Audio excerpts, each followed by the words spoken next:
Bonjour à toutes et à tous, aujourd'hui j'avais envie de vous parler de boire et manger pendant l'accouchement.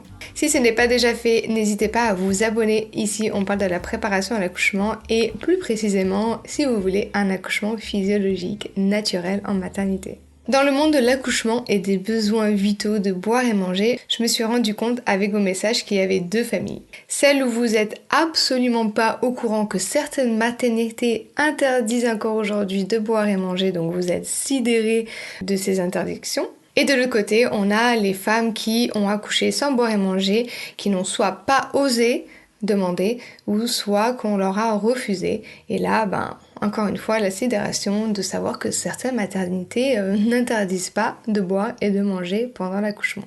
Comme je disais, c'est pas partout le cas. Il y a certaines maternités qui vont refuser, certaines qui vont accepter que vous buviez ou que vous mangiez pendant l'accouchement. Je pense que ça change, que de plus en plus de maternités l'acceptent, mais de vos messages sur Instagram, c'est encore pas le cas et il y a encore beaucoup trop de maternités qui interdisent. Dans les cartes pratiques de l'accouchement, il y a une première carte dans laquelle je vous donne les arguments qui sont basés sur la recherche scientifique pour pouvoir répondre si vous vous trouvez dans cette situation où on vous interdit de boire et de manger. Mais on va voir tout d'abord pourquoi cette interdiction persiste et c'est ce que vous avez en début de carte sur celle-ci. Donc en gros, dans les années 40, ils se sont rendus compte qu'en empêchant les patients de boire et d'ingérer des aliments avant une anesthésie générale, ils réduisaient le syndrome de Mendelssohn. Et ce syndrome, c'est en fait le reflux gastrique qui va remonter dans les bronches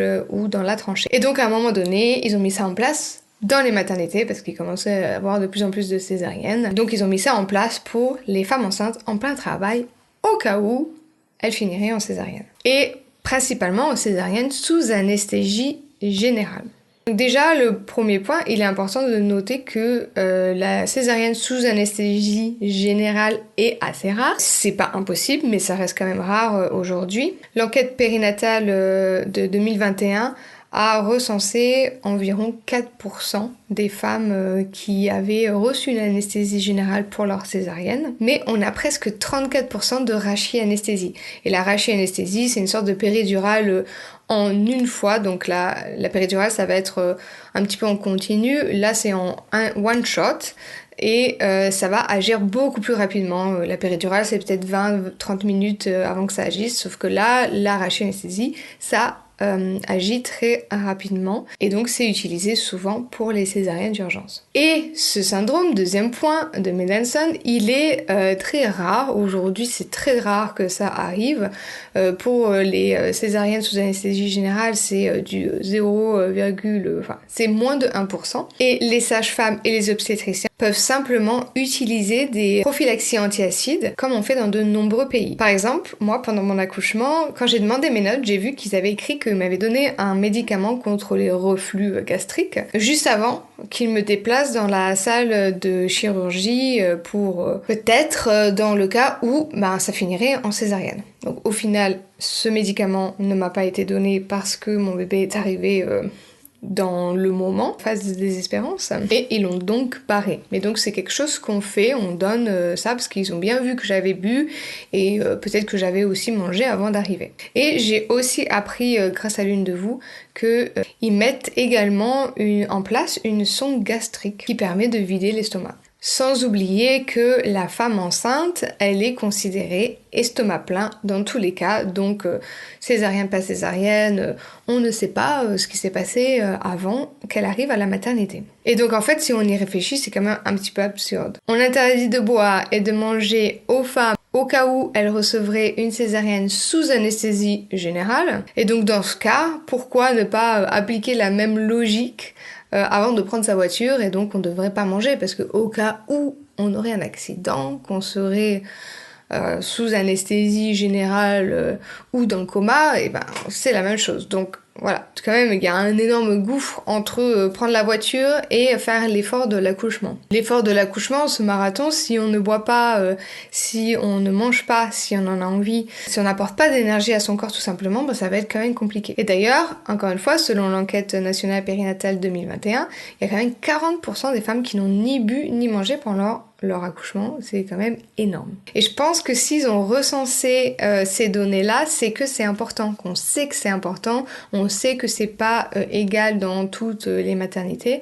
Donc c'est vraiment quelque chose, c'est pas à prendre à la légère, c'est quelque chose qu'il faut qu'on demande de plus en plus pour que ce soit plus la norme dans les maternités.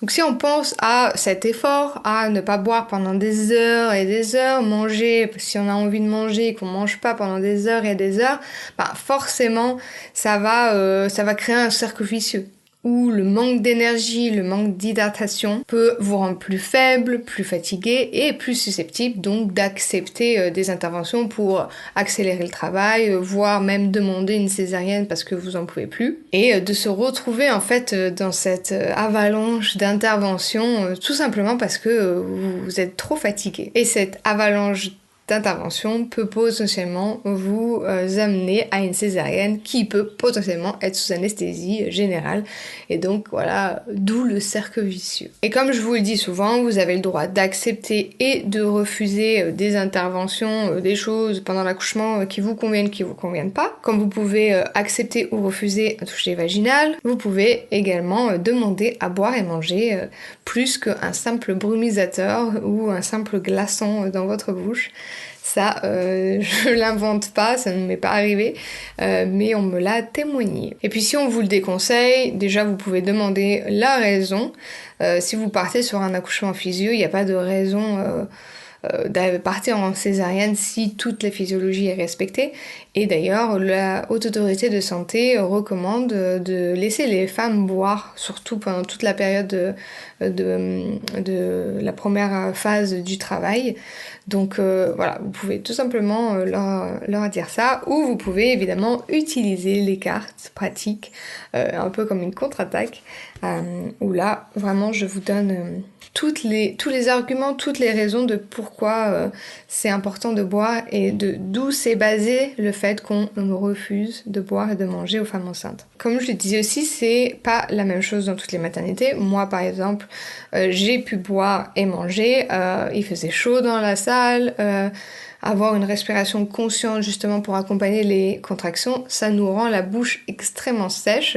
Je pense pas que j'aurais pu faire toutes ces heures comme ça, aller jusqu'au bout de mon projet physio sans avoir bu. Mais malheureusement, c'est le cas pour beaucoup de femmes. Il y a beaucoup de femmes qui témoignent d'avoir passé 12 heures, 18 heures, 24 heures, voire plus sans boire et sans manger. Boire, c'est quand même un besoin vital pour l'être humain. Après, je vais quand même parler de manger. Ça revient souvent que les femmes, elles ont soit pas envie, donc écoutez-vous, moi par exemple, je n'ai pas eu envie de manger, ou alors que les femmes ont vomi ce qu'elles ont mangé ou ce qu'elles ont bu. Ici, comme je l'ai mentionné plusieurs fois, je tiens à rappeler quand même que je vous parle plutôt d'un accouchement physiologique ou de retarder la péridurale le plus tard possible. Donc là, on part sur un accouchement qui est censé bien se passer si on respecte toute la physiologie de l'accouchement. Donc si on respecte les hormones, la femme, le processus, etc. Donc ça veut aussi dire potentiellement une femme qui n'a pas de péridurale. La péridurale, en soi, peut vous donner envie de vomir. Donc c'est peut-être pas forcément parce que vous avez mangé ou parce que vous avez vu que vous avez vomi, mais peut-être tout simplement parce que la péridurale elle ne vous a pas convenu. Ça c'est un des effets secondaires qui est très commun. Donc si jamais ça vous est arrivé, que vous avez vomi ce que vous avez mangé ou bu, dites-nous en commentaire si c'est parce que si vous aviez la péridurale ou si vous l'aviez pas, et là peut-être que c'était trop intense, ou peut-être que tout simplement votre corps avait besoin de se focaliser sur autre chose que sur la digestion. Donc bien sûr, il faudra voir chaque situation, si on part sur un déclenchement, plus une péridurale, plus une accélération du travail, toutes ces interventions, voilà, est-ce que ça vaut le coup de boire ou de manger au cas où il se passe quelque chose. Là, vous avez une carte dans les cartes pratiques de l'accouchement sur la cascade d'intervention que je vous ai déjà parlé. Donc là, ce sera à vous de voir est-ce que vous voulez prendre le risque ou pas de boire et de manger au cas où vous devez partir en césarienne d'urgence. C'est vraiment encore une fois, il faut pas prendre tout ce que je vous dis pour argent comptant. C'est à vous de faire votre choix éclairé. Si vous avez un accouchement physio, c'est comme l'injection d'ocytocine pour le placenta. S'il est physio tout le long, que vous êtes respecté, que vous êtes avec votre bébé, ça ne sert à rien dans la plupart des cas. Et ben là, pareil, si vous êtes dans un accouchement physio, qu'il n'y a pas de raison que vous partiez en césarienne, vous avez le droit de boire et de manger sans vous soucier d'une césarienne sous anesthésie générale. Je vais vous laisser avec ce petit message. Écoutez-vous. Si on vous interdit de boire et de manger, que vous en avez très envie, pourquoi pas leur demander pourquoi ils vous l'interdisent. Posez des questions sur les protocoles en place. Et voilà, si l'anesthésie générale est donnée comme raison, déjà c'est un peu partir défaitiste.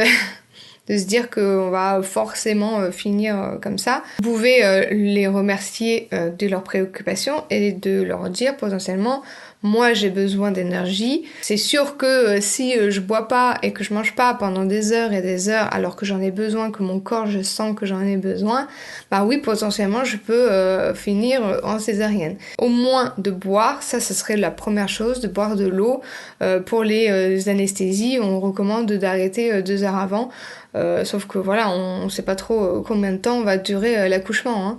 Donc ces mamans qui ne boivent pas pendant 24 heures, c'est quand même un petit peu de la maltraitance. Donc au moins de l'eau, ça ne devrait jamais être interdit. Surtout dans un effort comme ça va être utilisé très rapidement. C'est pas comme si vous alliez avoir votre estomac rempli d'eau, il va être utilisé, vous allez transpirer, vous allez l'utiliser pour de l'énergie justement pour continuer cet accouchement.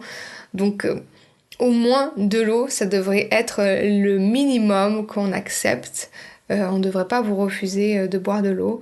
Et encore une fois, je parle pas d'un brumisateur dans votre bouche ou d'un glaçon. Donc je vous rappelle, dans les cartes pratiques de l'accouchement, vous avez le lien en description si vous voulez vous inscrire pour être tenu au courant du lancement de la campagne de prévente. Et pour celles qui sont inscrites dans la liste, il y aura un tarif Early Bird, donc les premières qui se rendent sur la page pourront profiter d'un tarif avantageux.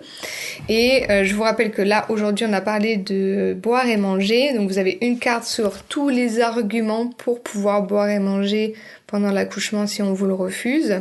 Et aussi tout simplement à vous de voir est-ce que en fait j'ai envie de boire et manger basé sur ces arguments-là, est-ce que j'ai envie d'en trouver d'autres.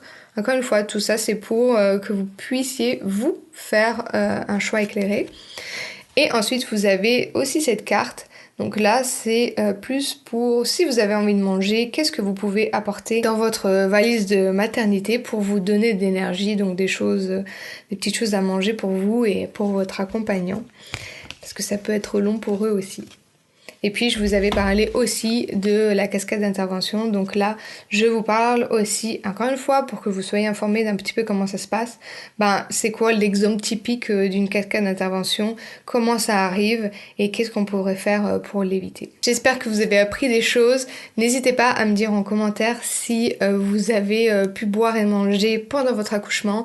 Si vous n'avez pas pu, est-ce que vous avez osé demander? Est-ce qu'on vous a refusé? Est-ce qu'on vous a donné une raison? Voilà, n'hésitez pas à partager tout ça, ça aide vraiment les autres mamans à faire leur propre choix, à prendre leurs propres décisions et à comprendre un petit peu à quoi s'attendre. Je vous laisse la semaine prochaine, j'invite une sophrologue spécialisée dans la périnatalité pour vous parler de comment cette préparation peut être bénéfique pour vous. Belle journée et à bientôt!